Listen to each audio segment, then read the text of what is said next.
जर तुम्ही आज सायबर सिक्युरिटी, जनरेटिव्ह AI अशा नवीन संकल्पनांवर काम करत असाल तर कदाचित तुम्ही 11 वर्षामध्ये 35 का 50 लाख पण कमवू शकता. डिझायनरचा जॉब राहील, इनोव्हेटरचा जॉब राहील, प्रॉडक्ट विकणाऱ्यांचा जॉब राहील, मधले जे बनवणारे आहेत त्यांना धोका आहे. म्हणजे मी नेहमी म्हणतो, काय करायचं हे जे विचार करतील त्यांचे जॉब राहतील, कसं करायचं त्यांचे जॉब जातील. माणसांकडनं काम करून घेणं हे अजून राहणारच आहे, कारण शेवटी अकाउंटेबिलिटीचा प्रश्न आहे. त्याच्यामुळे तुम्हाला लीडरशिप शिकली पाहिजे. मला जर सवय झाली असेल की मी वयाच्या 21व्या वर्षी जी डिग्री शिकलो आणि गेले 15 वर्ष मी त्या आनंदाने काम करतोय आणि मला एक चांगला पगार येतोय, कशाला मी कटकट करून नवीन शिकायची, तर मी डूम्सडेकडे जाणार. आज स्विगी, झोमॅटो, उबर, ओला किंवा अर्बन कंपनीमध्ये काम करून आणि गिग इकॉनॉमी ज्याला म्हणतात ते करून ह्या लोकांचे इन्कम हे कुठल्याही फ्रेशर IT माणसापेक्षा किमान दुप्पट आहे. हा जो मधला क्लास आहे 30 ते 40 मधला, तो याच्यामध्ये फसणार आहे. कारण खालच्या लोकांची गरज कमी झालेली आहे, वरच्या लोकांची प्रॉफिटची भूक वाढलेली आहे आणि तुम्ही मध्ये अडकलाय. जे 4 वर्ष कॉलेजमध्ये शिकवलं जायचं ते आता यूट्यूबला फुकट उपलब्ध आहे. मग त्या डिग्रीची किंमत काय उरली. आज जर तुम्ही डोळे मिटून कम्प्युटर इंजिनिअरिंगला ॲडमिशन घेतलीत कुठल्याही म्हणजे सुमार विद्यापीठात किंवा Tier 2 Tier 3 कॉलेजमध्ये, chances are after 4 years will be stuck. इंडस्ट्रीमध्ये जाण्यासाठी कुठली स्किल 4 वर्षाचा हा कोर्स देणार नाही. आज आमच्याकडे एवढे जॉब्स अवेलेबल आहेत मेकॅनिकल, सिव्हिल, इलेक्ट्रिकलमध्ये, पण आम्हाला चांगली माणसं नाही मिळत. याचं कारण कॅम्पसला गेले की सगळी हुशार मुलं IT मध्ये असतात. आणि I can repurpose a mechanical engineer for coding Python, but I cannot repurpose a computer engineer as a civil designer.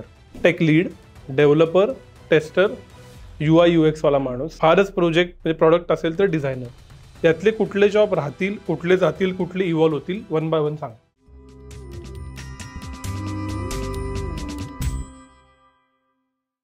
नमस्कार. या मुलाखतीत झालेल्या चर्चेच्या अनुषंगानं थिंक बँक व चिन्मय गवाणकर सर यांनी मिळून मिड करिअर IT प्रोफेशनलसाठी एक अपस्किलिंग गाईड बनवलं. हे गाईड जर का आपणास हवा असेल तर डिस्क्रिप्शन मध्ये दिलेला गुगल फॉर्म भरा किंवा स्क्रीनवरती दिलेल्या व्हॉट्सअप नंबरवरती हाय असा मेसेज पाठवा. नमस्कार, मी विनायक पाचलक आणि थिंक बँकच्या बिहाइंड द सीन्स मध्ये तुम्हा सगळ्यांचं पुन्हा एकदा अगदी मनापासून स्वागत. गेले काही दिवस AI ची चर्चा तर आहेच. थिंक बँक वरती सुद्धा आपण AI विषयी वेगवेगळ्या मुलाखती केल्या, पण एकूणातच ITचं क्षेत्र की जे भारतातलं इन अ वे मोठं रोजगार देणारं क्षेत्र आहे, मोठं एक्सपोर्ट देणारं क्षेत्र आहे आणि सर्व्हिस आणि नॉलेज इकॉनॉमी जी भारताची ड्रायव्हिंग फोर्स आहे, त्याच्यातच काही फंडामेंटल बदल होत आहेत का अशी चर्चा आहे. जे या गेल्या फायनान्शियल इयरचे मोठमोठ्या कंपन्यांचे रिझल्ट्स आले त्यांनी या शंकेला बळ मिळालंय. सर्व मोठ्या कंपन्यांमध्ये रिक्रुटमेंट झालेली नाही, स्लोडाऊन आलंय. हे तात्कालिक ट्रम्पमुळे झालेलं स्लोडाऊन आहे का AI मुळे आलेला फंडामेंटल शिफ्ट आहे, हा प्रश्न भारताच्या पुढच्या 10-15 वर्षांची दिशा ठरवणार आहे आणि म्हणूनच त्याच्याविषयी चर्चा करायची आहे. माझ्याबरोबर त्यासाठी आहेत चिन्मय गवाणकर सर. तर स्वागत आहे थिंक बँक वरती पहिल्यांदा. नमस्कार. तर आत्ता एका बहुराष्ट्रीय सल्लागार कंपनीत पार्टनर आहेत. गेले 20 वर्ष ते IT क्षेत्रात काम करतायत. मायक्रोसॉफ्ट आणि गुगल, ज्यांना आपण ITतल्या सगळ्यात मोठ्या कंपन्या म्हणतो, या दोन्ही ठिकाणी त्यांनी या आत्ताच्या कारकिर्दीच्या आधी मोठी कारकीर्द घालवलेली आहे. त्यामुळे IT क्षेत्रात काय घडतंय, काय घडणार आहे, हे इनसाइड असणारी व्यक्ती बाहेरून सांगायच्या ऐवजी सर सांगू शकतात, त्यातले ट्रेंड सांगू शकतात. यासाठीची आजची मुलाखत आहे. सुरुवात इथनच करू. जी मोठी प्रस्तावना लांबली, हे जे काही घडतंय आता IT मध्ये, हे तात्कालिक आहे कारण 2008ला येऊन गेला, असा मध्ये 2017-18ला एखादं स्लोडाऊन येऊन गेलं, काय फंडामेंटली बदलतंय? सर्वप्रथम मला इथे बोलवल्याबद्दल धन्यवाद विनायक. थिंक बँकचा एपिसोड मी नेहमी बघतो आणि आज आपण याच्यावर चर्चा करतोय. या प्रश्नाचं उत्तर एक आहे की आत्ता जे स्लोडाऊन आले होते याच्या आधीपर्यंत ते इकॉनॉमिक स्लोडाऊन होते. आता आपण जे करतोय तो फंडामेंटल टेक्नॉलॉजी स्लोडाऊन आहे. याचं कारण असं आहे की जेव्हा इकॉनॉमी बस्ट होते, म्हणजे 2008चा सबप्राईम क्रायसिस असेल किंवा कोविडच्या वेळेला जो आलेला क्रायसिस असेल, तो केवळ नवीन काम नाही म्हणून इंडियन IT कंपन्यांना बिझनेस मिळणं बंद झालं होतं. कारण अमेरिकेमध्ये जी सर्वात मोठी इंडस्ट्री आहे फायनान्शियल सर्व्हिसेस इंडस्ट्री, 2008ला ती पूर्ण बसली. त्याच्यामुळे आपल्या सगळ्या कंपन्यांची आउटसोर्सिंगची कामं कमी झाली. 2019ला जेव्हा कोविड आला, त्या स्लोडाऊनमध्ये सुद्धा आता जगाचंच काय होणार हे लोकांना माहिती नव्हतं, म्हणून काम नव्हतं आणि म्हणून स्लोडाऊन आला. पण आता गंमत अशी आहे, जगाचं काय होणार हा प्रश्नच नाही आहे. बरेचसे शास्त्रज्ञ म्हणतात की जगाचं फ्युचर एकदम म्हणजे उज्ज्वल आहे, आपण अबंडन्सकडे चाललोय. तुम्ही ऐकल्या असतील त्या चर्चा. पण तिथे जाण्याचा मार्ग बदललाय. आत्तापर्यंत आपण आउटसोर्सिंगने जगत आलो की जी लो लेवलची कामं आहेत, म्हणजे इन द IT पार्लन्स आपण ज्याला म्हणतो की एकदम लो लेवलची कोडिंगची कामं असतील किंवा टेस्टिंगची कामं असतील, ती लेबर आर्बिट्रेज म्हणून आपल्याकडे यायची. आणि जेव्हा हे आपल्याला देणारे बिझनेस बंद झाले किंवा बिझनेसेस स्लो डाऊन झाले तेव्हा आपल्याकडे स्लो डाऊन यायचं. आता तसं होतंय का? तर तसं नाही आहे. जगामध्ये ग्रोथ तर आहेच. आता ट्रम्प टॅरिफचा जो इश्यू आला किंवा आत्ताचं जे एकंदरीत इकॉनॉमिक भान आहे त्याच्यामध्ये जागतिक व्यापारावर परिणाम होईल, पण कंपन्यांची ग्रोथ थांबली आहे का? तर नाही आहे. म्हणजे if you see any FMCG results किंवा ऑटोमोटिव्ह रिझल्ट्स, त्यांची ग्रोथ एका स्टेडी पेसने चालू आहे. They may not be doing waves in the stock market like they used to do, पण चालू आहे. परंतु त्यांच्या ज्या IT च्या गरजा होत्या त्या आता AI सारख्या टेक्नॉलॉजीने फंडामेंटली बदलत चालल्यात. दुसरी गोष्ट अशी झाली आहे की GCCचा एक ट्रेंड आलाय. जर तुम्ही पाहिलं असेल की भारतामध्ये जगातली म्हणजे 50% GCC ग्लोबल कॅपॅबिलिटी सेंटर ही भारतामध्ये आहेत. म्हणजे साधारण 2024 पर्यंत 1900 कंपन्यांनी, बहुराष्ट्रीय कंपन्यांनी भारतामध्ये आपली GCC स्थापली होती आणि तो आकडा 2400 पर्यंत जाईल 2030 पर्यंत असा नॅस्कॉमचा अंदाज आहे.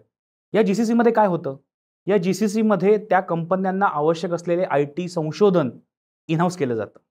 मग मला भारतीय IT कंपन्यांचं आउटसोर्सिंग का लागेल? त्याच्यामुळे हे तात्कालिक नाही आहे. म्हणजे तुमचा अमेरिकेत एखादा प्रोजेक्ट चाललाय, तुमचा व्हिसा रिजेक्ट झाला, तो जो इम्पॅक्ट काही प्रोजेक्टला असेल तो वेगळा आहे. परंतु फंडामेंटल टेक्नॉलॉजी शिफ्ट आणि फंडामेंटल बिझनेस मॉडेल शिफ्ट ही आता मला दिसते. या शिफ्टचा IT क्षेत्रात काम करणाऱ्या लोकांवरती काय इम्पॅक्ट आहे? याचं थोडं एक्सटेन्शन असं की एक डेल्टा होता. पहिल्यांदा सरकारी नोकरीत गेल्यानंतर तुमचं आयुष्याचं कल्याण होतं.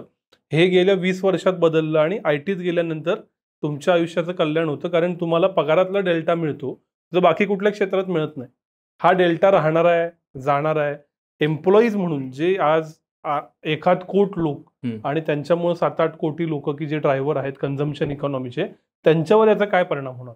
खूप चांगला प्रश्न आहे. सर्वप्रथम मी हे एक्सप्लेन करतो की हा डेल्टा का होता. इंडियन IT इंडस्ट्री, मी नेहमी म्हणतो, आपण बेसिक इनोव्हेशन फार कमी करतो.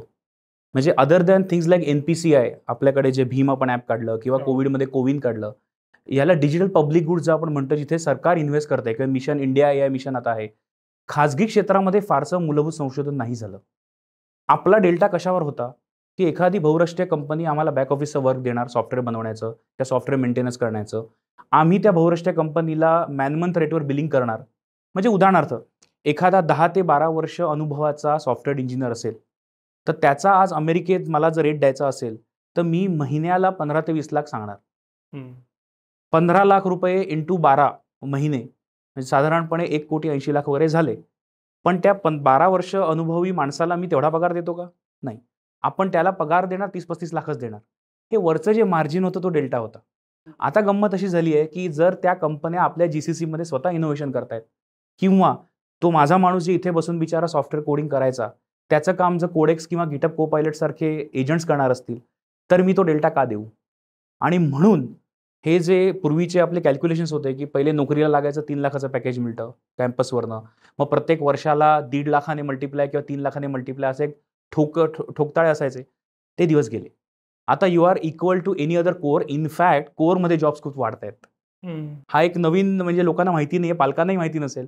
कोरमध्ये जॉब्स वाढत आहेत आणि कोरमध्ये स्किल्सची खूप कमतरता आहे, कारण सगळे हुशार विद्यार्थी आज संगणक अभियंत्रीकडे जात आहेत. हे विचारलं म्हणून आमच्या प्रेक्षकांना एव्हाना माहीत झाले की मी इंजिनियर आहे आणि इकडे आलो ते त्याच्यावरनं जो काही करतात.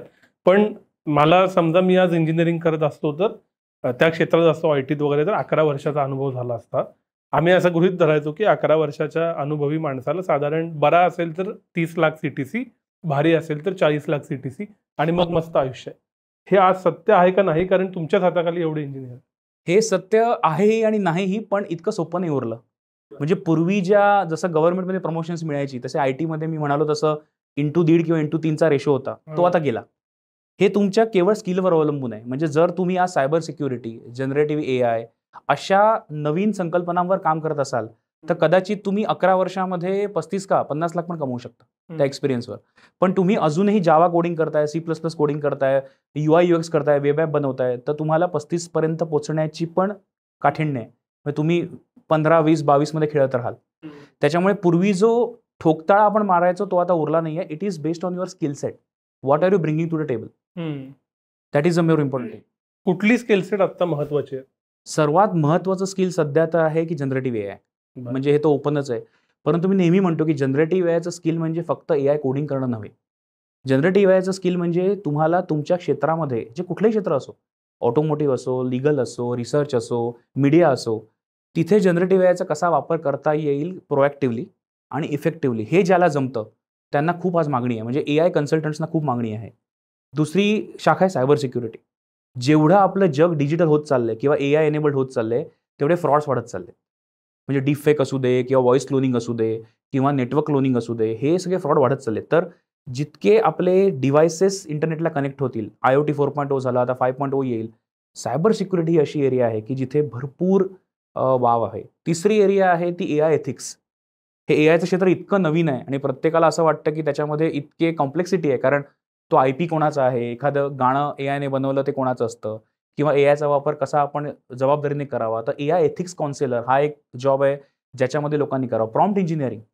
आज प्रॉम्प्ट ChatGPT ही बनवतो, म्हणजे तुम्ही ChatGPTला सांगितलं मला प्रॉम्प्ट बनवतो, पण मला नेमकं त्या नॉलेजमधनं काय हवंय बिझनेससाठी, ते प्रॉम्प्ट इंजिनिअरचे जॉब्स आहेत. तर असे ज्याला आपण अहेड ऑफ द कर्व म्हणतो जॉब्स, की जे तुम्हाला कदाचित कॉलेजमध्ये आज शिकवले जात नाहीत. कदाचित प्रॉम्प्ट इंजिनिअरिंग हा सिलेबसमध्ये कुठल्या युनिव्हर्सिटीमध्ये आज नसेल. कोर्सेस आहेत Udemyवर वगैरे, Courseraवर आहेत. पण असे जे अहेड ऑफ द कर्व आहेत त्या स्किल्सना आज खूप महत्त्व आहे. आणि त्या स्किल्समध्ये लोकांनी पिव्होट करावं असं माझं मत राहील. पण माझ्या मनात प्रश्न असा येतो की हे जे जेन एआय आणि त्याच्याशी रिलेटेड गोष्टी आहेत, इथं एआयच एवढी कामं करून टाकतो की अशी माणसांना किती कामं उरणार, आणि जरी उरली तरी ती किती क्वांटिटीत उरणार. उदाहरणार्थ एखाद्या GCC मध्ये एक प्रॉम्प्ट इंजिनियर पुरेसा आहे की ज्याला नीट प्रश्न विचारता येतात. तर ह्या क्वांटिटीचं आणि क्वालिटीचं काय प्रमाण असेल? आता GCCचं तुम्ही उदाहरण द्याल म्हणून मी एक साधं सांगतो. सपोज GCC आहे एखाद्या ऑटोमोटिव्ह कंपनीचं.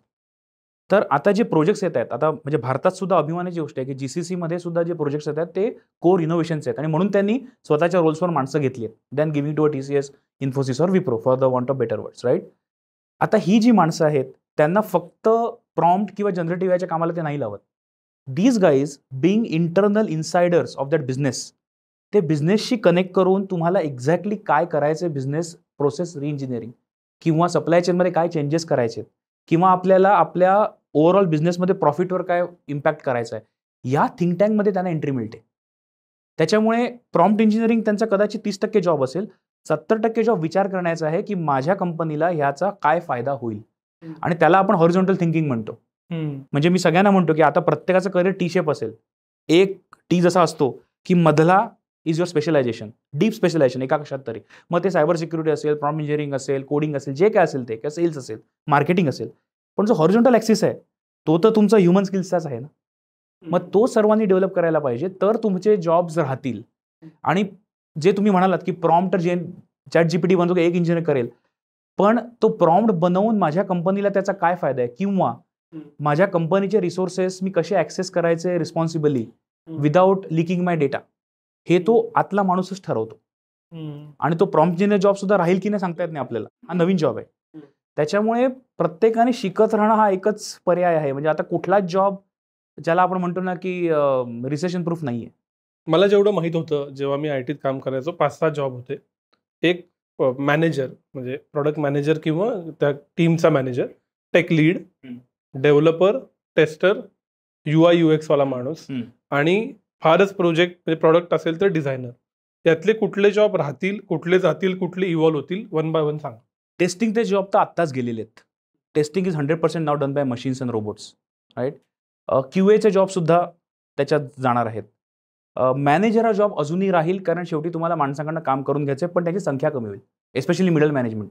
कारण तुमच्या खालची टीम जशी कमी होते, म्हणजे पूर्वी जो रेशो असायचा 1:10, 1:5, ज्याला आपण काय म्हणतात ते, त्याला एक नाव आहे, पिझ्झा बॉक्स. हां, तर तो कन्सेप्ट असायचा एक मॅनेजर. हां, तर ते गेलं आता. जर तुमची खालची माणसं कमी होणार असेल तर त्या मॅनेजरचे पण जॉब्स जाणार, राईट? पण ह्युमन इंटरॅक्शन तुम्हाला हवीच आहे, कारण शेवटी अकाउंटेबिलिटी असते. जेन एआयने जरी कोड लिहिला किंवा डिझायनर, आता तुम्ही डिझायनर UI UX म्हणालात, UI UX डिझायनिंग सुद्धा जेन AI 2 मिनिटात बनवतात असेल किंवा तुमचं मायक्रोसॉफ्ट डिझायनर असेल किंवा खूप टूल्स आहेत. परंतु क्लायंटला शेवटी जी डिलिव्हरी करायची डेडलाईन आहे आणि अकाउंटेबिलिटी आहे, तुमचा छप्पा ॲज अ कंपनी, तो त्या मॅनेजरचा अकाउंटेबिलिटी अजून राहणार. सो हायरार्कीमधले जे मॅनेजर अँड अबव्ह जॉब्स आहेत, जिथे तुम्हाला अकाउंटेबिलिटीसाठी क्रेडिबिलिटी आहे, ते जॉब्स राहतील. ह्युमन इंटरॅक्शन, किंवा people still buy from people. अजूनही कोणी ऑनलाईन असं करोडोचे डील्स नाही करत. सो सेल्स, मार्केटिंग, HR हे जॉब्स राहणार. पण हे जे तुम्ही 5 खालचे जॉब सांगितले त्यातले QA, टेस्टर, कोडर यांना खूप धोका आहे. प्रॉडक्ट डिझायनर जॉब राहील, कारण product designer you have to actually imagine and create a product, आणि that is a creative task. ते क्रिएटिव्ह टास्क सुद्धा तुम्ही एआयची मदत घेऊ शकता की यू डिबेट विथ मी. आपण करतो आजही ChatGPTला तुम्ही म्हणालात की तू माझा ॲडवायझर आहेस, लेट्स डिबेट. तो डिबेट करतो तुमच्याशी. पण शेवटी ती मानवी संकल्पना असते की मला प्रॉडक्ट कसं हवं आहे. सो डिझायनरचा जॉब राहील, इनोव्हेटरचा जॉब राहील, प्रॉडक्ट विकणाऱ्यांचा जॉब राहील, मधले जे बनवणारे आहेत त्यांना धोका आहे. म्हणजे मी नेहमी म्हणतो काय करायचं हे जे विचार करतील त्यांचे जॉब राहतील, कसं करायचं त्यांचे जॉब जातील. यालाच जोडूनचा प्रश्न, आम्ही 1 वर्षापूर्वी ज्यावेळी असं AI विषयी चर्चा करायचो तेव्हा एक मुद्दा म्हणालो की प्रश्न विचारणारा टिकणार आहे. तर आता त्याच्यात असं ऍड होतंय की प्रश्न विचारणारा आणि विचार करणारा टिकणार आहे. विचार करणार. पण हे फॉर्मल एज्युकेशन मध्ये किती शिकवलं जातं मला माहित नाहीये. शिकवलं जात असेल तर आनंद आहे, नसेल तर तुम्ही काय रेकमेंड कराल, मुक्स रेकमेंड कराल की कुठल्या गोष्टींना मी विचार करायला आणि प्रश्न विचारायला शिकू शकतो? खूप चांगला प्रश्न आहे. आणि इनफॅक्ट माझ्याकडे करिअर काउन्सिलिंगला जी मुलं किंवा पालक येतात त्यांना मी हे पहिले सांगतो की आज जनरेटिव्ह AI आहे, उद्या अजून काही येईल, परंतु काही बेसिक स्किल्स आपल्याला डेव्हलप करायला लागतील. आणि कशी?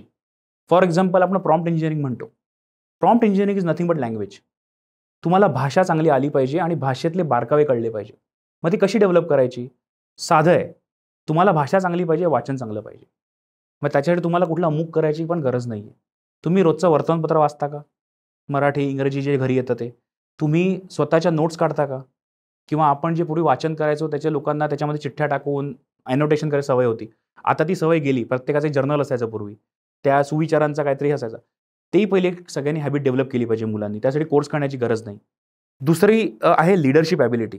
मी जसं म्हणालो की माणसांकडनं काम करून घेणं हे अजून राहणारच आहे. कारण शेवटी अकाउंटेबिलिटीचा प्रश्न आहे. त्याच्यामुळे तुम्हाला लिडरशिप शिकली पाहिजे. त्याच्यासाठी कोर्सेस आहेत. म्हणजे कोर्सेरावर आहेत, युडेमीवर आहेत. तुम्हाला MBA करायचं तुम्ही करू शकता. त्याच्यामध्ये तुम्ही अजून ट्रेनिंग घेऊ शकता. तिसरी आहे क्रिटिकल थिंकिंग. आज आपल्याला दुर्दैवाने प्रश्न विचारायला शिकवलं जात नाही शाळेमध्ये. म्हणजे एक स्टडी झाला होता हार्वर्डमध्ये साधारण 80च्या दशकामध्ये की वर्गात पहिले आलेल्या मुलांनी पुढे आयुष्यात काय केलं. तर असं त्यांना कळलं की वर्गात पहिले आलेल्या मुलांनी चांगलं करिअर केलं. म्हणजे ते पुढे जाऊन CEO झाले, त्यांनी पैसे चांगले कमवले, आयुष्यात व्यवस्थित त्यांचं प्रमोशन होत गेलं. परंतु जग बदलणारं काम कोणीच केलं नाही.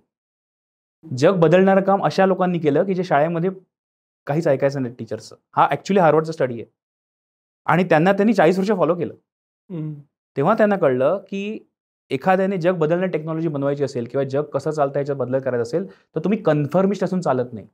पण आपल्याला शाळेत काय शिकवतात किंवा कॉलेजमध्ये काय शिकवतात? हा फॉर्म्युला आहे, हे गणित असंच सोडवायचं किंवा ह्या संस्कृतचं सुभाषित तुला असंच लिहायचं, एकही काना मात्रा इकडे होता का म्हणे.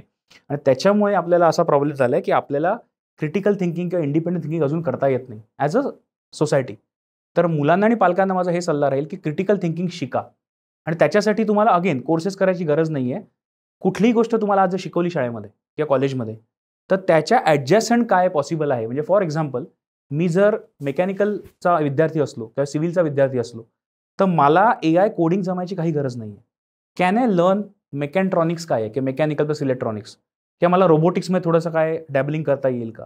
किंवा मी जर सिव्हिलचा विद्यार्थी असेल तर मला ऑनलाईन रेंडरिंग जे माझे सिव्हिलचे असतात ते मला AIने करता येईल का? त्याचा काही मी बाजूचा एक कोर्स करू शकतो का? आणि ते कसं करता येईल ह्याचे जर विचार केला तर आपल्याला हे इंडिपेंडंट थिंकिंग, क्रिटिकल थिंकिंग हे करता येईल. आणि चौथं स्किल जे अतिशय महत्त्वाचं आहे अटेन्शन फोकस.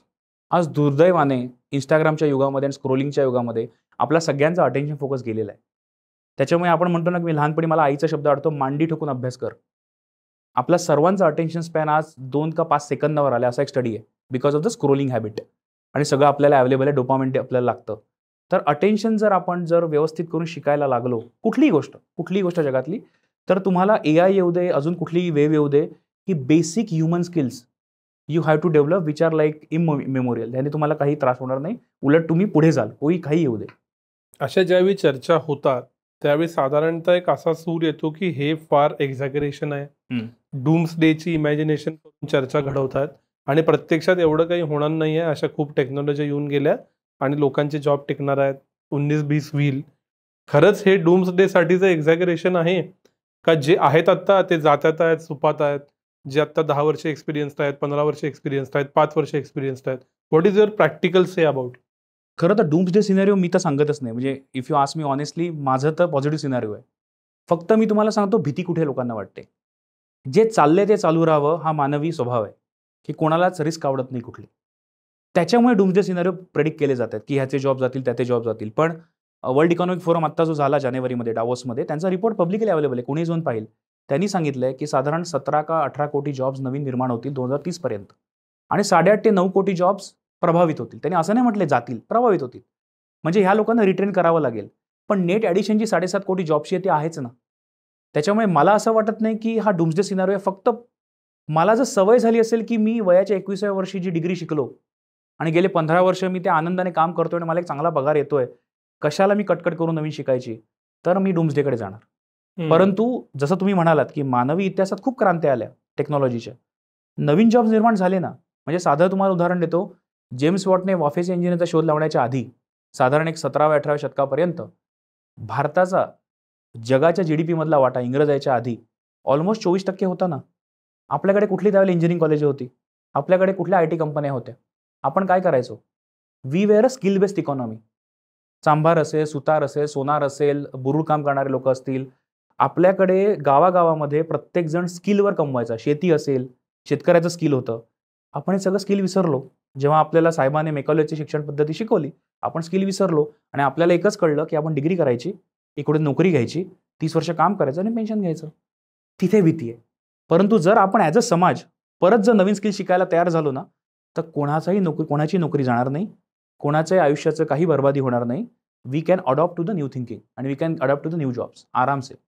हाच मुद्दा पुढे ओढून घेतो असा, की आपण असं म्हणतो, की आपण नॉलेज इकॉनॉमीत आहोत. आपण फंडामेंटली नॉलेज इकॉनॉमीतून स्किल इकॉनॉमीकडे चाललोय का? याचं कारण असं, की नॉलेज इकॉनॉमीतले जे हे रिप्रेझेंटेटिव्हज आहेत, कोडर, डेव्हलपर, ह्यांना एक्झिस्टेन्शियल क्रायसिस आहे. पण जे फिजिकली बनवण्याचं आहे ते लागणारच आहे. शेफ लागणार आहे. आत्ता विशेषतः अर्बन कंपनीसारख्या ॲप्समुळं जे विशिष्ट स्किल अगदी मसाजर पासून कुकपासून, कुकपासनं. मेडपासून सगळ्यांना खूप छान त्याचं रेम्युनरेशन मिळतंय. सो भारत नॉलेज इकॉनॉमीकडून स्किल इकॉनॉमीकडे जाणार आहे का? आणि मग जे अमेरिकेत आपण बघतो, की एखादा प्लंबर चांगल्या अर्थानं ऑडीत येतो आणि एखादा डेव्हलपरही ऑडीत येतो. तशी दिशा भारताच्या भविष्याची दिसती का? नक्कीच. इनफॅक्ट हे आज चेंज होतोय आपल्याकडे. तुम्ही जर आज जॉब्स पाहिलेत आणि त्यांचं इन्कम लेव्हल पाहिलीत, तर आज स्विगी, झोमॅटो, उबर, ओला किंवा अर्बन कंपनीमध्ये काम करून आणि गिग इकॉनॉमी ज्याला म्हणतात ते करून आज ॲटलीस्ट अर्बन शहरामध्ये माणूस 60,000 ते 70,000 रुपये आरामात कमवू शकतो. आता त्याला सामाजिक प्रतिष्ठा आहे का वगैरे वेगळा प्रश्न. म्हणजे अजूनही आपल्याकडे त्यांना नोकरी मिळते का? त्यांना मुलगी कोणी देतं का? वगैरे मी त्याच्यात जात नाही. पण तुम्ही जर इकॉनॉमिकली पाहिलंत, तर ह्या लोकांचे इन्कम हे कुठल्याही फ्रेशर आय-टी माणसापेक्षा किमान दुप्पट आहे. आणि त्याच्यामुळे ही gig economy is going to stay आणि मी आयुष्यभर एका ठिकाणी नोकरी केली मला पगार येतोय, हे फार कमी लोकांबाबत उदेल इन नेक्स्ट 10 इयर्स. आपण आपली करिअर बदलत राहू. आपल्याला प्रोजेक्ट बेस पैसे मिळतील, स्किल बेस पैसे मिळतील आणि परमनंट जॉब नावाची फक्त सरकारमध्ये कदाचित काही ठिकाणी राहील. पण it will be a gig economy आणि भारत तिथे नक्कीच चाललाय. फक्त सामाजिक प्रतिष्ठा जशी तुम्ही आता उदाहरण दिलंत, तो वेगळा प्रश्न आहे. तो मला वाटतं आपल्या ह्या चर्चेचा हे नाही. पण प्लंबर ऑडी घेऊ शकेल. तो घेतल्यावर पण लोकं त्याला सलाम करतील का वेगळा प्रश्न आहे. असं म्हणतात, की एकदा आर्थिक सोबतता आली, की डिलेड का व्हिना सामाजिक गोष्टी बदलतात. त्याच्यावर वेगळी चर्चा अर्थात समाजशास्त्रज्ञांची करीनच. पण यातला जो डिलेचा भाग आहे, त्यातनं एक वेगळा प्रश्न असा सुचला, की हे होत असताना दुसऱ्या बाजूला गेल्या 5 वर्षात फ्रेशर लेव्हलला म्हणजे इंजिनिअरिंग कॉलेजेसमधल्या कॉम्प्युटर आणि अलाइड ब्रँचेसचा इंटेक माझ्या ओळखीच्या कॉलेजमध्येच कमीत कमी 6 पट झाला आणि माझ्या ओळखीच्या 25 एक कॉलेजेसमध्ये. तर त्यांना खरंच जॉब मिळणार का? की ही जी सिच्युएशन आपण बोलतोय ती 5-7 वर्षाने त्यांना कळेल आणि मग एक पिढी अडकेल. पुन्हा त्याच्यावर तुम्ही जो लेख लिहिलात लोकसत्तामध्ये, की सॅलरी का वाढत नाहीत? 10 वर्षापूर्वी ही 3 लाख होती. आज 3.6 लाख सीटीसी आहे. इन्फ्लेशन 4% म्हणलं तर रिअल सॅलरी कमीच झाली आहे. हे काय होणार आहे? सो खरं म्हणजे आपण पहिले पाहू की हे एवढ्या सीट्स वाढतायत का? इंजिनिअरिंग कॉलेज काढणं एक 20 वर्षापूर्वी जेव्हा सिव्हिल, इलेक्ट्रिकल, मेकॅनिकल ह्या ज्या मूळ शाखा होत्या, कोर इंजिन किंवा केमिकल, तेव्हा तुम्हाला इन्फ्रास्ट्रक्चर खूप लागायचं. म्हणजे तुम्हाला मेकॅनिकल इंजिनिअरिंगची लॅब, ऑटोमोबाईलची लॅब, थर्मोडायनामिक्सची लॅब किंवा इलेक्ट्रॉनिक्सच्या लॅब्स काढायला तुम्हाला इन्फ्रास्ट्रक्चर लागायचं.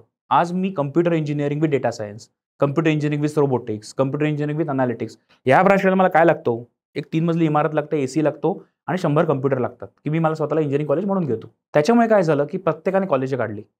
दुसरी गोष्ट, मागणी तसा पुरवठा. मी म्हटल्याप्रमाणे 2000चा Y2K म्हणजे आमची जी जनरेशन होती, जेव्हा मी इंजिनिअरिंग केलं आणि मी चालू काम करायला लागलो, माझ्या डोक्यात तेच आहे, की माझ्या वेळेला लोकं अमेरिकेत जायची, ग्रीन कार्ड मिळायची आणि सगळ्यांना तेव्हा सिटिझनशिप 9/11च्या आधी आरामात मिळायची. त्याच्यामुळे पालकांना अजूनही त्या स्मरणरंजनामध्ये आहेत, की कम्प्युटर इंजिनिअरिंग म्हणजे हमखास नोकरीचं तिकीट. परंतु आपला सिलेबस जो आहे, आपल्या बहुतांश कॉलेजमध्ये म्हणजे काही सन्मान्य अपवाद आहेत, IITs असतील, NIT असतील, काही ऑटोनॉमस कॉलेज असतील, की जे खरोखर सिलेबस एव्हरी इयर रिवाईज करतायत आणि नवीन टेक्नॉलॉजी टाकतायत. पण जनरली विद्यापीठीय सिलेबस तुम्ही पाहिलात, अभ्यासक्रम, तर तो चेंज होत नाही. तो जनरली 4-5 वर्षांनी रिफ्रेश होतो. त्याच्यामुळे आज जर तुम्ही डोळे मिटून कम्प्युटर इंजिनिअरिंगला ॲडमिशन घेतलीत, कुठल्याही म्हणजे सुमार विद्यापीठात किंवा Tier 2 Tier 3 कॉलेजमध्ये, chances are after 4 years you will be stuck. तुम्हाला इंडस्ट्रीमध्ये जाण्यासाठी कुठली स्किल 4 वर्षाचा हा कोर्स देणार नाही. आणि त्याच्यामुळे माझं कळकळीचं विनंती राहील लोकांना, की उगाचच डोळे मिटून कम्प्युटर इंजिनिअरिंग फॅडमध्ये म्हणून जाऊ नका. शाखा चांगली आहे, तुम्हाला खरोखर त्यात इंटरेस्ट आहे, त्यात नवीन काही शिकायचं आहे आणि तुम्ही स्वतःला अपडेट करू शकाल, प्लीज जा. पण तिथे गेलं की कॅम्पसला नोकरी मिळते आणि 4 लाखाचं पॅकेज मिळतं आणि एसीत बसता येतं म्हणून जाऊ नका. हे माझं कळकळी सांगणार आहे. ही एक पिढी उगाच अडकेल असं मला वाटतं. हे तर झालं फ्रेशर्स बाबतीत. असाच प्रश्न 30-35तल्या लोकांना येणार आहे. सो जे मिड लेवलला आता काम करतायत, त्यांनी आपल्या भविष्याचा कसा विचार करावा आणि स्वतःत कसं कसं बदलावं? इनफॅक्ट हा जो इम्पॅक्ट होतोय तो मिड लेवलला जास्त आहे आणि थँक्यू फॉर दॅट क्वेश्चन. कारण फ्रेशर्स जसं आपण म्हटलो, की वयाचे 20-21 कॅन रिपिवोट, जबाबदाऱ्या नसतात. जे मोठे झालेले आहेत, जे CXO लेवलला पोहोचलेले आहेत, 40-45-50च्या वरती, त्यांचं करिअर 5-6 वर्ष उरलंय. By the time AI takes over the world, they will be retired, right? हा जो मधला क्लास आहे 30 ते 40 मधला, तो ह्याच्यामध्ये फसणार आहे. कारण खालच्या लोकांची गरज कमी झालेली आहे, वरच्या लोकांची प्रॉफिटची भूक वाढलेली आहे आणि तुम्ही मध्ये अडकलाय. वरचे लोक काय म्हणणार, की मला मार्जिन जास्त पाहिजे, प्रॉफिट जास्त पाहिजे, 10 लोकांचं काम एका AI कडनं करून घेतो. मग जर 10 लोकांचं काम एका AI कडनं करून घेतो, तर 10 लोकांचा मॅनेजर मला का पाहिजे? तर त्यांनी एकच करावं, मी जसं म्हणालो, की तुमच्या अलाइड क्षेत्रातलं तरी ट्रेनिंग करावं. इफ नॉट, म्हणजे it is very difficult for a tester to directly jump on AI. Very difficult. म्हणजे इव्हन इफ त्याने 4 कोर्स जरी केले तर लगेच त्याला नोकरी मिळणं कठीण आहे. पण अलाइड ब्रँचेसमध्ये म्हणजे टेस्टिंग AI ने कसं होतं ते तरी शिक. मी अजूनही मॅन्युअल टेस्टिंग करणार, मॅन्युअल QA/QC करणार, असे बरेच लोक आहेत. विथ ऑल ड्यू रिस्पेक्ट, अरे काय आता झाले ना 15 वर्ष, आता कुठे शिकू मी नवीन, असं लोक म्हणतात. तर त्यांनी जर आपल्या स्वतःच्या क्षेत्रामध्ये rather than getting impact, if you become a four runner, ते खूप चांगलं होईल. म्हणजे तुम्ही पीटर डायमंडिसचं नाव कदाचित ऐकलं असेल. त्याचं अबंडन्स नावाचं खूप चांगलं पुस्तक आहे, 2014 का 15ला. त्याने 6 पातळ्या दिल्या, 6D तो म्हणतो, 6D ऑफ इनोव्हेशन. पहिलं असतं डिसेप्शन, म्हणजे मला काहीच होणार नाही, हे टाइमपास चाललाय, जसं आपण म्हणालो की काय फारसं होणार नाही. दुसरं असतं डिसरप्शन, म्हणजे तो कव असा येतो आणि अचानक काहीतरी वेगळंच बदलून जातं. तिसरा D येतो, तो म्हणजे डेमोक्रेटायझेशन. जे 4 वर्ष कॉलेजमध्ये शिकवलं जायचं ते आता युट्यूबला फुकट उपलब्ध आहे. मग त्या डिग्रीची किंमत काय उरली? त्याच्यामुळे हे नॉलेज जे तुम्हाला स्पेसिफिकली डिग्रीला मिळायचं ते सगळ्यांनाच उपलब्ध आहे. आता जसं म्हणालो की डॉक्टर सुद्धा तुम्हाला युट्यूबचे व्हिडिओ बघत, मुन्नाबाई MBBS म्हणतात त्याला, कारण अकाउंटेबिलिटी आहे, तो प्रॅक्टिस नाही करू शकत, पण नॉलेज मिळतं. तिसरं त्याच्यामध्ये येतं डिमटेरियलायझेशन, म्हणजे काय, की पूर्वी जी जाडजूड पुस्तकं आपल्याला वाचायला लागायची किंवा आपल्याला CD कॅसेट होत्या, ते आज एका किंडलमध्ये किंवा iPadमध्ये मावतं.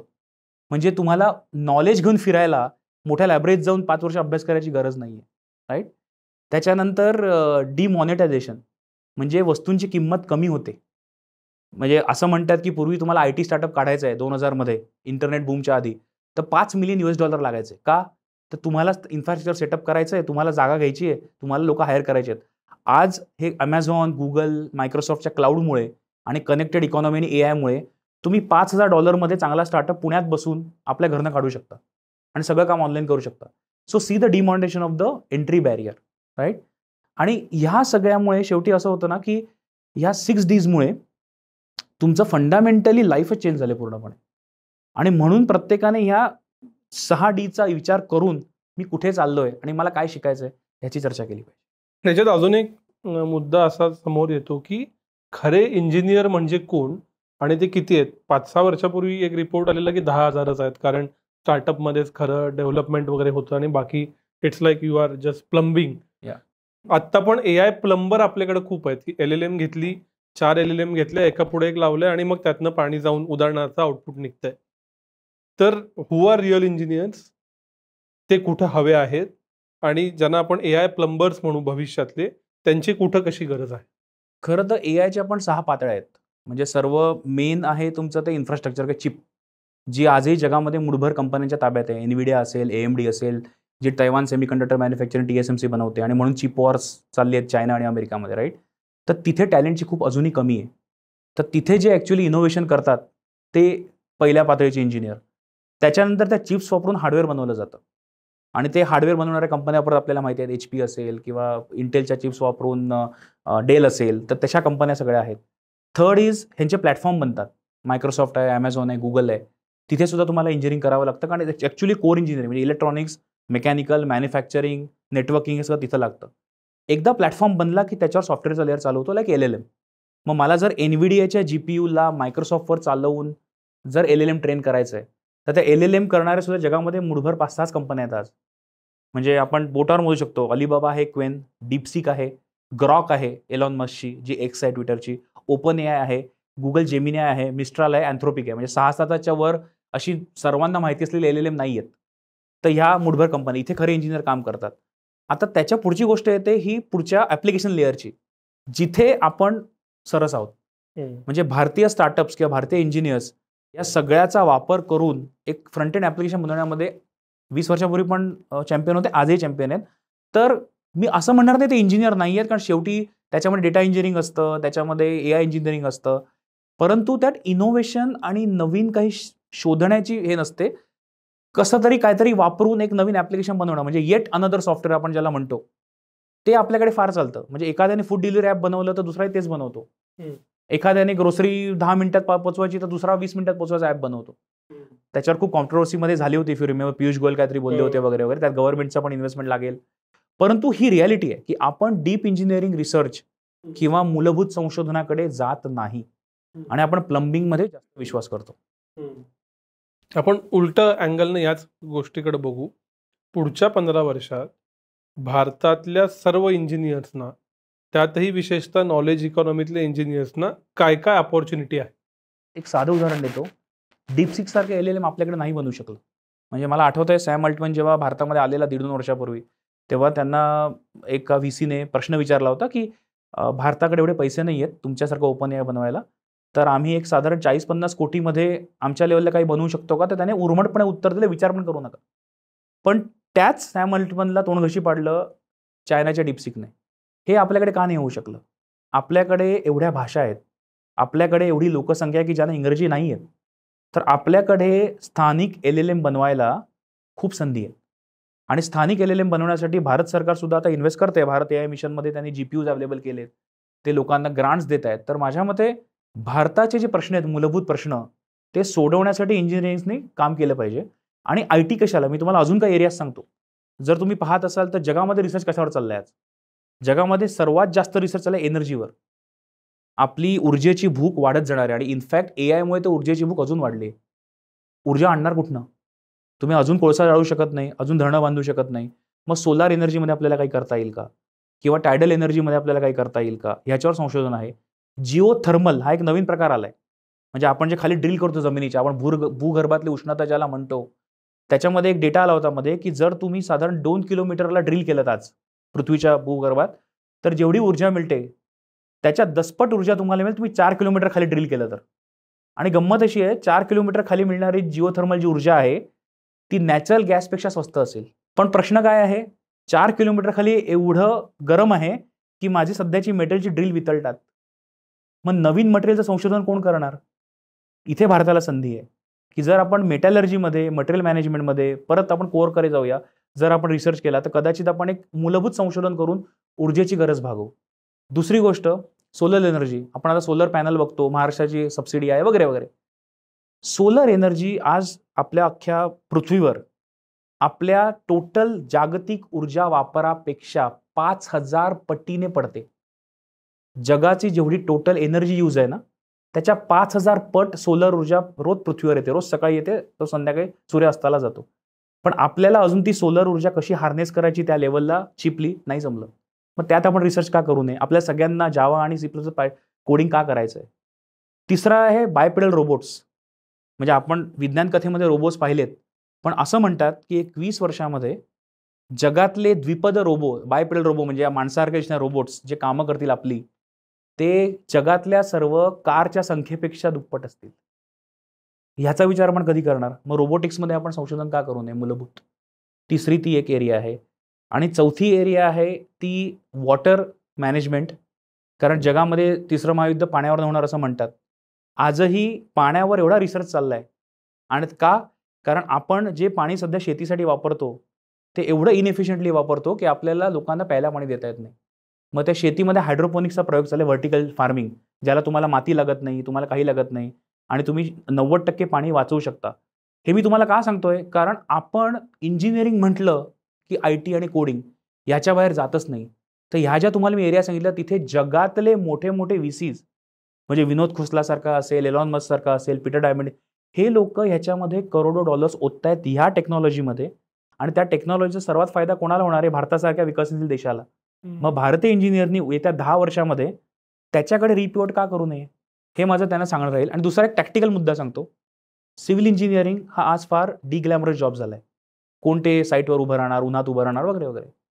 पण ह्याच्यावर एक विचार करा, आज आपण ज्यांना विकास कामं म्हणतो महाराष्ट्रात, मेट्रो, विमानतळं, ओव्हरब्रिज, हे वेस्टर्न वर्ल्डमध्ये, युरोप आणि अमेरिकेमध्ये गेल्या 60-70 वर्षामध्ये कधीच झालेले आहेत. आता ते रिन्युअलला आलेत. म्हणजे जसं मुंबई पुण्यामध्ये सगळ्या बिल्डिंग्स रिडेव्हलपमेंट होत आहेत, तसं वेस्टर्न वर्ल्डचं अख्खं इन्फ्रास्ट्रक्चर पुढच्या 10 वर्षामध्ये रिडेव्हलप होत आहे. मग ते कोण करणार? त्यांना हजारो सिव्हिल इंजिनियर लागणार आहेत. आणि सिव्हिल इंजिनियर कुठे आहेत आज? सगळ्यांनी त्या शाखा बंद केल्या. प्रत्येकाला कम्प्युटरच्या शाखा काढायच्या आपल्या कॉलेजमध्ये. तर म्हणून मी सांगेन की हे ज्या नवीन टेक्नॉलॉजीज आहेत आणि हे core tactical jobs like civil, इथे परत इंजिनियर्सनी वळावं आणि त्या ITच्या मोहजालामध्ये फक्त मोहजाल किंवा मायाजाल म्हणून जाऊ नये. तुम्ही एक शब्द वापरला, डिग्लॅमराईज. हे घडलं पण कळलंच नाही. कधी झालं हे डिग्लॅमराईज? Mechanical, civil, electronics. आमच्या वेळेस सांगितलं गेलं कोर ब्रँचमध्ये या, नंतर ITत जाता येतं, 1 कोर्स करून 2 कोर्स करून. आणि तसं म्हणून आम्ही कोरमध्ये गेलो, कोर शिकलो आणि मग काय ITत नोकरी केली. हे डिग्लॅमराईज कधी झालं आणि परत ग्लॅमराईज होऊ शकेल खरंच? नक्कीच होऊ शकेल. म्हणजे मी माझ्या कामामुळे बऱ्याचशा कोअर इंजिनिअरिंगच्या क्षेत्रातल्या लिडर्सना भेटतो. नावं घेऊ शकत नाही, पण ते नेहमी म्हणतात की आज आमच्याकडे एवढे जॉब्स अवेलेबल आहेत मेकॅनिकल, सिव्हिल, इलेक्ट्रिकलमध्ये, पण आम्हाला चांगली माणसं नाही मिळत. याचं कारण कॅम्पसला गेले की सगळी हुशार मुलं ITमध्ये असतात. आणि I can repurpose a mechanical engineer for coding Python, but I cannot repurpose a computer engineer as a civil designer. त्याच्यामुळे हे डिग्लॅमरायझेशन झालं साधारण 2001-2च्या सुमारास Y2K मुळे, जेव्हा पट्टापट आपल्या भारतीय अभियंत्यांना अमेरिकेमध्ये ग्रीन कार्ड्स आणि डॉलरमध्ये पगार मिळायला लागले आणि साईटवर जायची कटकट नाही, त्या व्हायब्रेटिंग मशीनच्या बाजूला शॉप फ्लोअरला घाम गळायची कटकट नाही, मस्त एसीत बसून मला डॉलरमध्ये पैसे मिळत आहेत. त्याने ग्लॅमर वाढलं आणि या शाखा डिग्लॅमराईज झाल्या. आणि मग मागणी तसा पुरवठा करून या शाखा हळूहळू संकुचित व्हायला लागल्या. परंतु आजही तुम्ही बघाल IT काय करतं? IT तुम्हाला एनेबल करतं कुठल्याही बिझनेसला. मग मीडिया असेल, बँकिंग असेल, ऑटोमोबाईल असेल, त्यांचे जे ERP, CRM, customer support, supply chain यांच्यासाठी सॉफ्टवेअर लिहिली जातात. पण जर तुमच्या कोर प्रोसेसेसच नसतील तर तुम्ही सॉफ्टवेअर तरी कशाची लिहिणार? त्याच्यामुळे हा विचार पण केला पाहिजे की हे डिग्लॅमरायझेशन झालं, पण तुम्ही ज्याच्यासाठी सॉफ्टवेअर लिहिताय तीच क्षेत्र जर नाही वाढली किंवा त्या क्षेत्रांमध्ये जर संशोधन नाही झालं तर software is a supporting branch at the end of the day. Software is not a core branch. Computer was never a core branch by the way. It was always electronics and networking, ज्याला आपण नंतर IT बनवलं, मग computer बनवलं. त्याच्यामुळे हे glamour आता परत येईल. ह्याचं कारण हे मी तुम्हाला म्हटलं, भूऊर्जा, solar energy, robotics, hydroponics, water management, ह्या ज्या नवीन शाखा आता येत आहेत त्याला तुम्हाला कोर जास्त लागणार आहेत. आणि म्हणून ह्याच्यात ग्लॅमर परत येईल. आणि म्हणून सावध ऐका पुढल्या ऐका. मी सर्वांना सांगेन की थोडा तिथे परत विचार करायला लागा. ते ऑप्शनला टाकू नका. म्हणजे आजही JEE किंवा CETचे जे टॉपर असतात प्रत्येकाला ITला जायचं असतं. पण थोडासा विचार करा की जसं तुम्ही म्हणाल IT you can get any time त्या skill, but you can get a core skill any time. It's long road. हे थेरॉटिकल झालं. मी 2 प्रॅक्टिकल प्रश्न विचारतो. समजा हा इंटरव्ह्यू बघून एखाद्या आत्ताच्या मिड लेवल इंजिनियरनं ठरवलं की मी स्वतःला रिपर्पज करीन, त्यांनी जाऊन कोर्सही केले. पहिले तर आम्हाला कोर्स सांगा जेन्युइन, तुम्ही काय रेकमेंड कराल? तर खरंच आत्ताची I T industry mentally flexible आहे का, की अरे हा माणूस टेस्टर होता, डेव्हलपर होता, he has repurposed himself and let me try him, का असं काही नाही? आता ज्या एरियाज आहेत आय टी किंवा सायबर सिक्युरिटी किंवा AI, ज्याच्यामध्ये स्किल शॉर्टेज खूप आहे. म्हणजे त्याच्यामध्ये जर तुम्ही रिपर्पज केलं तुम्हाला लगेच कोणी पिकअप करू शकतं. म्हणजे एक मला वाटतं नॅस्कॉमचा रिपोर्ट होता की 2026 पर्यंत आपल्याला 10 लाख AI स्किल्ड वर्कफोर्स लागणार आहे आय टीमध्ये. आज साधारण आपल्याकडे 4.5 लाख लोक आहेत. 6.5 लाखाची आपल्याकडे गॅप आहे. तर एखादा टेस्टर, कोडर जर आज जनरेटिव्ह AI ॲप्लिकेशन्समध्ये सर्टिफाय करेल, कुठलाही कोर्स करावा त्यांनी. Googleचा करावा, Microsoftचा करावा, Amazonचा करावा किंवा कुठल्या युनिव्हर्सिटीचे कोर्सेस असतील करावेत. आणि जर त्याने प्रूव्ह करून दाखवलं की माझ्या कामामध्ये AI कसं वापरून मी एफिशियन्सी वाढवून, तर त्याला लगेच मॅनेजमेंट पुढच्या प्रोजेक्टला पिकअप करेल, याची गॅरंटी आहे. मी समजा क्रॅश कोर्स सांगा असं म्हटलं, असं अझ्युम करा की सर्व माझ्या व्ह्युअर्सचा प्रतिनिधी म्हणून मी तुमच्याकडे आलोय आणि you have to counsel me. I am a mid level engineer in early 30s. What kind of crash course will you give me? सर्वात प्रथम तर मी तुम्हाला विचारेन की तुम्ही क्लाउडवर काय काम केलंय? कारण जनरली आता जे आपलं काम चालतं ते क्लाउडवर चालतं. तर first you have to get cloud certified. And I can tell any cloud, म्हणजे Amazon असेल, Microsoft, Google असेल, एनी क्लाउड. पहिला कोर्स तुम्ही करा cloud engineering and cloud administration, because that will give you basic idea, right? Second course करा data analytics and AI, how it happens on cloud. आणि त्यांचे certification असतात. जसं मायक्रोसॉफ्टचं DP203 आहे, त्याला त्या कोर्सचं नाव आहे. त्या गुगलचा असोसिएट डेटा इंजिनियर नावाचा कोर्स आहे, तुम्ही तो करू शकता डेटासाठी. त्याच्यानंतर थर्ड इज सायबर सिक्युरिटी, की हे जनरली सायबर सिक्युरिटीचं जग कसं चालतं. मग त्याला CCSP सारखे कोर्स आहेत किंवा cyber security certification from this cloud vendors आहेत. आणि फोर्थ इज जनरेटिव्ह AI. पण generative AI not only for technology but gen AI for business, असे पण कोर्स आहेत. कारण जेव्हा तुम्ही मी म्हणालो विचार करता, जेन AIचा कोर्स म्हणजे फक्त LLM आपल्याला लिहायचं नाही आहे, मला विचार करायचा आहे. तर तसा जर मी जेन AI फॉर बिझनेसचा कोर्स केला, त्याचे पण कोर्सेस Google, Microsoft, Amazonचे आहेत आणि Coursera, Udemyवर भरपूर आहेत जेन AI फॉर बिझनेस. हे 4 कोर्स जरी तुम्ही केले पुढच्या 1 वर्षामध्ये, तरी तुम्हाला रिपर्पज करणं खूप सोपं जाईल. कारण you are ready for that next leap. हे तुम्ही करू शकता असं माझं सर्वांना सांगणार आहे. ही नेक्स्ट स्लीप किंवा ही नेक्स्ट फेज किती वर्ष राहील असं वाटतं? म्हणजे Y2Kची एक 10 वर्ष राहिली, मग पुढची नव्या टेक्नॉलॉजीज एक 10 वर्ष राहिल्या. हे शिकल्यानंतर किती वर्ष साधारण या झोनमध्ये राहील असं वाटतं? Not more than 4-5 years. See cyber security तर राहणारच आहे. कारण cyber security is going to be the best skill of the future. म्हणजे इव्हन AI पेक्षा मी लोकांना आज म्हणतो सायबर सिक्युरिटी शिका. कारण कनेक्टेड वर्ल्डमध्ये cyber security will be staying even in the AI enabled world. So that is a core skill. आता सध्याची LLM आहेत ती तशीच राहतील का? का LLM मध्ये सुद्धा DeepSeek सारखी अजून एखादी मुवमेंट येईल? किंवा हल्ली एजंटिक AI नावाचा प्रकार आलाय. म्हणजे माणूसचं तुम्ही पाहिलं असेल चायनामध्ये चालायचं. एजंटिक AI नावाचा नवीन प्रकार आहे, जिथे तुम्हाला त्या ChatGPTचं आउटपुट करूनही काही करावं लागत नाही. ते आपोआपच पुढचा अख्खा वर्कफ्लो चालू राहतो. मग एजंटिकने जर पुढचं घेतलं तर कदाचित ह्यातलेही काही प्रॉम्प्ट इंजिनिअर जॉब निघून जातील. तर त्याचं कोणीच गॅरंटीड उत्तर आपल्याला देऊ शकत नाही. परंतु सायबर सिक्युरिटी आणि soft skills, leadership, collaboration, empathy किंवा अटेन्शन स्पॅन, हे तर राहतील.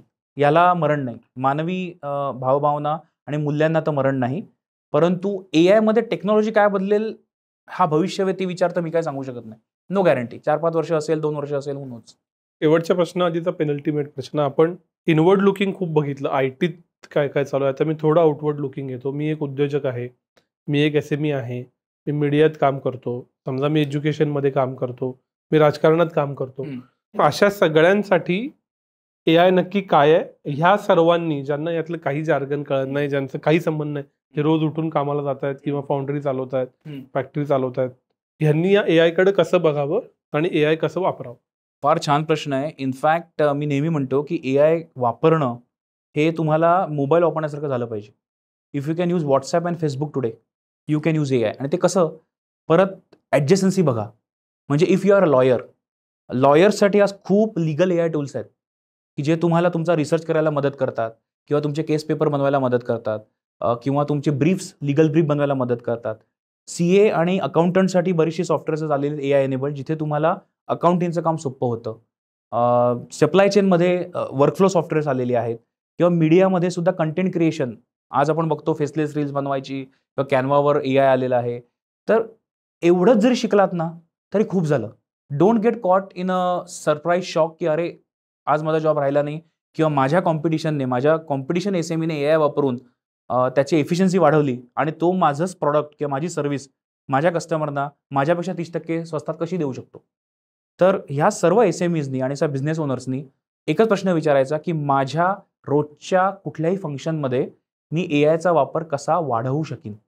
आणि त्याच्यासाठी एकच स्किल मी सगळ्यांना सांगतो की पहिले प्रॉम्प्ट इंजिनिअरिंग शिका. म्हणजे before investing into very fancy AI tools तुम्हाला किमान ग्रॉक आणि डीपसीक आणि ChatGPTशी व्यवस्थित प्रॉम्प्टिंग करून जर बोलता जरी आलं ना आणि तुम्हाला पाहिजे तो रिसर्च डेटा काढता आला तरी ठीक झालं. मग त्याच्यापुढे तुम्ही SaaS मॉडेलवर कोणाला तरी सबस्क्राईब करा किंवा त्याच्यापुढे तुम्ही कुठले तरी नवीन स्वतःचा टूल बनवा, पुढची गोष्ट आहे. पण सध्या प्रॉम्प्ट इंजिनिअरिंग शिका. आपल्या क्षेत्रामध्ये AI कसं वापरता येईल ह्याच्यासाठी सल्ला घ्या कोणाचा तरी आणि AI वापरायला लागा. Do not get caught into surprise. हा माझा सल्ला राहील. एक मध्यंतरी असं झालं की एव्हरीथिंग बिकेम डिजिटल आणि म्हणूनच या IT आणि सगळ्याला हे आलं. आपलं सगळं मोबाईलवर गेलं. PC अबंडन्समध्ये झाले. आज स्मार्टफोन 8,000 रुपयाला मिळतो. 4G 5G जवळपास फुकट मिळतं. पण सगळं डिजिटल झाल्यामुळं डिजिटलमध्ये तो डेल्टा उरला नाही, ज्या डेल्टाची आपण चर्चा केली, आणि एक्स फॅक्टर उरला नाही असं झालंय का? आणि म्हणून मग डिजिटलच्या ऐवजी फिजिकलीच फ्युचर असणार का? याचं कारण हॉटेलमध्ये जायचंच आहे, मला पैसे मिळाले की मला आता मॉलमध्ये जायचं आहे, सिनेमा बघायचा आहे, कॉन्सर्ट्स तुफान चालतायत. तो फिजिकलीच फ्युचर हे वाटतं का तुम्हाला? In fact physical may not be future, phygital is a future. It will be always physical plus digital. त्याचं कारण असं आहे की आजही असं होतं की तुम्ही रिसर्च ऑनलाईन करता, म्हणजे हाय व्हॅल्यू परचेसेसचा उदाहरणार्थ, आणि गाडी घ्यायला शोरूममध्येच जाता किंवा दागिना घ्यायचा असेल तर सगळं तुम्ही व्हिडिओ बघता पण शोरूममध्ये जाऊन अक्षय तृतीयेलाच घेता. तर हा ट्रेंड अजूनही राहणार आहे. तर फिजिकल जॉब्सला मरण नाही आहे. परंतु होईल काय ना की फिजिकल जॉब्स असे राहतील की जिथे ह्युमन एम्पथी आणि connection is important. For example nurses, physiotherapist, psychologist, HR, doctor, शिक्षक, ह्या जॉब्सना फिजिकल अजिबात मरण नाही आहे. याचं कारण इथे तुम्ही कितीही नॉलेज इकॉनॉमी आणलीत तरी शेवटी ह्युमन कनेक्शन इज इम्पॉर्टंट. परंतु जे लेबर फिजिकल जॉब्स आहेत त्यांना धोका आहे. उदाहरणार्थ आता आपण बायोप्रेल रोबोट्सबद्दल बोललो. जर आपण फक्त कारखान्यामध्ये उभं राहून एका मशीन समोर दिवसभर उभं राहून काहीतरी काम करत असू, तो जॉब रोबोट घेऊन जाईल, तो फिजिकल जॉब राहणार नाही. किंवा कन्स्ट्रक्शन टेक्नॉलॉजीचा आपण उल्लेख केला तर कन्स्ट्रक्शनमध्ये इंजिनियर, सिव्हिल इंजिनियर लागणार आहेत जसं आपण चर्चा केली. परंतु ॲक्च्युअल जर मला 3D प्रिंटिंग आलं, जे आज मला वाटतं पुण्यामध्येच कोणीतरी 3D प्रिंटिंगने घर बांधलंय, मी त्याशी बघत होतो. 3D प्रिंटिंगने जर घर बनायला लागलं अख्खं, तर मला ते गवंडी काम करणारी माणसं पण लागणार नाहीत at a lower end of the spectrum, right. त्याच्यामुळे फिजिकल जॉब्स तेच राहतील जिथे एम्पथेटिक आणि ह्युमन कनेक्शन इम्पॉर्टंट आहे. Actual labour. आणि मी तुम्हाला साधं त्याचा एक डेटा सांगतो. वॅकलाउस मिल नावाचा एक चांगले कॅनेडियन ऑथर आहेत, म्हणजे ज्यांना बिल गेट्सनी त्यांची पुस्तकं रेकमेंड केली आहेत. त्यांचं how the world really works नावाचं पुस्तक आहे. खूप छान पुस्तक आहे, सर्वांनी वाचावं. आणि त्याच्यामध्ये त्यांनी एक चांगलं उदाहरण दिलं आहे. साधारण 1880 मध्ये अमेरिकेमध्ये तुम्हाला 1 एकरवर गहू पिकवायचा असेल तर तुम्हाला 90 श्रमतास लागायचे. म्हणजे मानवाचे श्रम आणि त्या खेचराचे श्रम, ज्याने नांगर बिंगर ओढायचं वगैरे. आता साधारण एक 19व्या शतकाच्या सुरुवातीला, म्हणजे पहिल्या महायुद्धाच्या आधी, जेव्हा थोडेसे ट्रॅक्टर बिक्टर चालू झाले यायला, तेव्हा ते श्रम 90 तासाचे काहीतरी 10-15 तासावर आले. आणि आज एवढं मेकॅनायझेशन झालंय तिकडच्या शेतामध्ये. आपण इकडे शेतकरी आत्महत्या वगैरे विषय करतो, पण अमेरिकेतल्या शेतामध्ये एवढं मेकॅनायझेशन झालंय की तुम्हाला आज 1 एकरवर गहू पिकवायचा असेल तर काही मिनिटावर आलाय तो श्रमतास. म्हणजे 90 तास कुठे आणि काही मिनिटं किंवा सेकंद कुठे.